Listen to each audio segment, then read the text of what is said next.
Okay, so picture this. You look in the mirror or you sit down at your desk on a Monday morning and you promise yourself, this time it's going to be different. I'm actually going to change. You feel this huge surge of motivation, right? You map out the whole plan. But then, almost inevitably, the momentum just fades, and suddenly you find yourself right back where you started.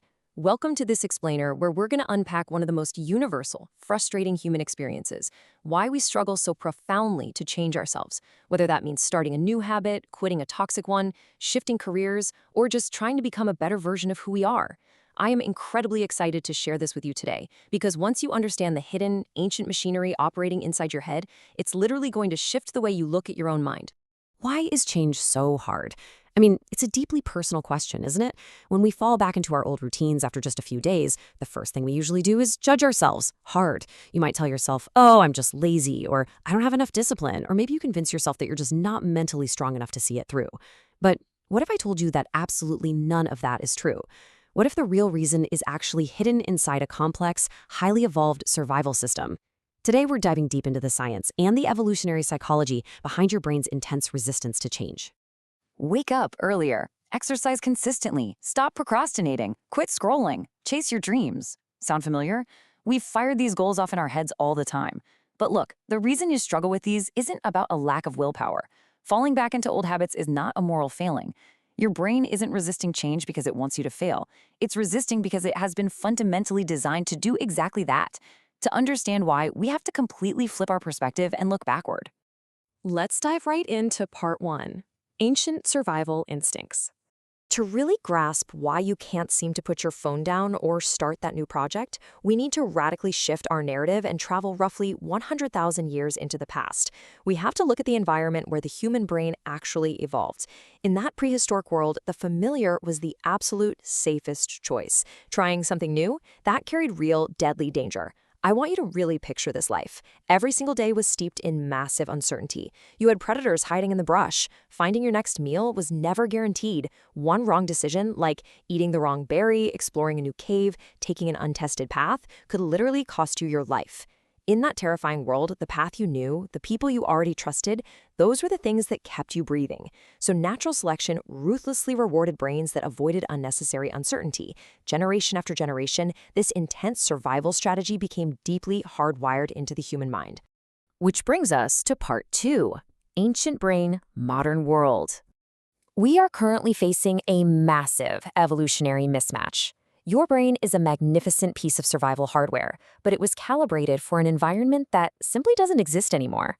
On one side, our ancestors faced saber-toothed predators, starvation, uncertain shelter, and deadly hunting mistakes. On the other side, today, we face changing careers, public speaking, moving to a new city, or a rejected application. You no longer face predators hiding in the grass, but your ancient brain still treats the unknown with the exact same level of caution. When you think about stepping on a stage to speak or launching a new business, your brain evaluates that opportunity by aggressively searching for life or death threats. It asks, what if I fail? What if people judge me? What if I lose the security I already have? Your brain is literally confusing modern uncertainty with ancient lethal danger. I want to slow down for a second here. The brain prefers predictable discomfort over unpredictable possibilities. Just let that sink in. So the crucial point is this. Even if your current situation makes you completely miserable, even if you hate your job or you're tired of your unhealthy habits, your brain actually prefers that misery simply because it knows what you expect. Predictable discomfort is familiar, and to your ancient survival system, familiar equals safe. The unknown possibility, even if it leads to a much happier life, is unpredictable, and therefore your brain classifies it as a threat. Let's move on to part three, shortcuts and negativity bias. So, how does your brain actually process your daily actions, your setbacks, and your perceived failures? Well, it all comes down to neural pathways. Think of these like physical trails in a dense forest. The more you walk a specific trail, the wider and clearer it becomes. Every repeated action strengthens these neural pathways. The more often you repeat a behavior, the easier and more automatic it gets. Driving to work, checking your phone the second you open your eyes, crashing on the couch after dinner. These require almost zero conscious effort.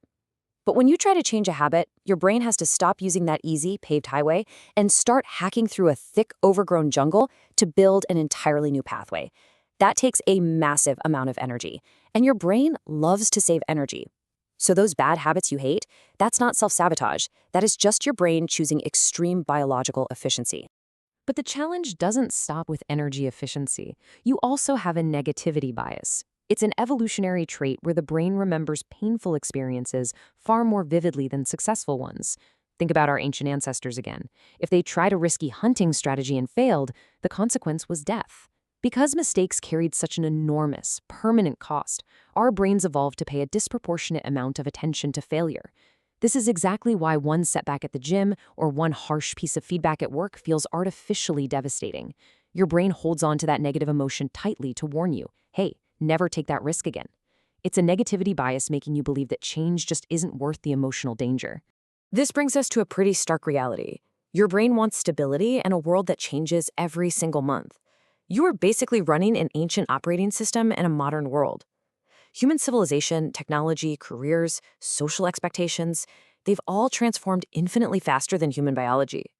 No wonder you feel mentally exhausted when you try to learn new skills or adapt to new routines. You are asking a piece of hardware designed for the Stone Age to seamlessly navigate the hyper-fast, ever-changing modern digital era. But there's good news. Let's look at part 4, how to rewire your mind. Here is the momentum shift we've been building toward in this explainer. You are not trapped. While you cannot delete your evolutionary programming, you can absolutely overwrite it. First and foremost, you need to take this to heart. You aren't broken. You aren't weak. Your brain is doing exactly what evolution designed it to do, protect you. I want you to drop the "I'm lazy" guilt narrative right now. The resistance you feel is just a miscalibrated protection mechanism. The challenge is that biological survival and personal success are not the same thing anymore. Sometimes the safest, most comfortable path is exactly the one that prevents you from growing. But once you realize your brain is essentially just an overprotective bodyguard, you can start negotiating with it. So how do you negotiate with it? Step 1, make change small. Highly adaptable people don't wait until a massive change feels comfortable, because it never will. Instead, they shrink the change so much that it doesn't trigger the brain's danger alarms. Don't try to work out for 2 hours. Do one 10-minute workout. Don't try to read a whole book. Read one single page. Make it so small it's completely non-threatening. Step 2, repeat it daily. Remember those neural pathways? You are slowly walking a new trail in the forest. Step 3, the unfamiliar becomes familiar. By using compounding tiny actions, you eventually rewrite your neural pathways. You basically trick your brain. What once felt impossible and dangerous slowly becomes your new, safe normal. We've covered a tremendous amount of ground in this explainer, from prehistoric survival all the way to modern neural pathways. But real growth only begins the exact moment you become willing to face temporary uncertainty.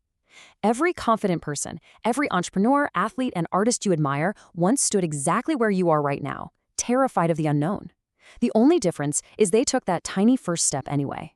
So as we wrap up, I want to leave you with this final, powerful question to think about. What change have you been avoiding? Not because it's impossible, but just because your ancient brain mistakes it for danger. Thank you so much for joining me on this explainer. Stay curious and start making those small changes today.